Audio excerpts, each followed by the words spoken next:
रंगपंचमीचा सण म्हणजे उत्साह भरणारा, रंगात रंगुनी धमाल करणारा। त्यामुळे लाल, गुलाबी, पिवळा, हिरवा, निळा सप्तरंगांची उधळण करत रंगपंचमी जोरात साजरी करण्याचा तुमचा बेत असणार। पण सावधान, सध्या ऊन खूपच तापतंय, अशात केमिकल युक्त रंग खेळणं चांगलंच महागात पडू शकतं।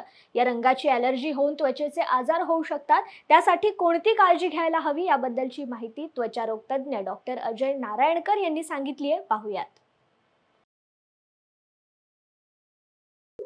सध्या उन्हाची तीव्रता भरपूर वाढलेली आहे आणि प्रदूषणाचंही वाढतं प्रमाण आहे। त्यामुळं आपण होळीचे रंग खेळताना, रंगपंचमीचे रंग खेळताना हार्मफुल कलर्स जे आहेत ते टाळणं गरजेचं आहे।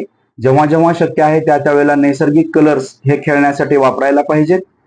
जर का आपण केमिकल जास्त असलेले रंग जर वापरले तर त्याच्यामुळे त्वचेवर पुरळ येणं, खाज येणं, ॲलर्जी येणं असे प्रॉब्लेम्स उद्भवू शकतात। ज्या पेशंटना पूर्वीचे काही त्वचाचे आजार आहेत त्या लोकांचे त्वचेचे आजार आणखी वाढू पण शकतात। त्यामुळे रंग खेळताना अतिशय काळजी घेण्याची गरज आहे। काय काळजी घ्यावी तर जास्तीत जास्त शक्य तितकं नॅचरल कलर्स, नैसर्गिक रंगांचा वापर करावा।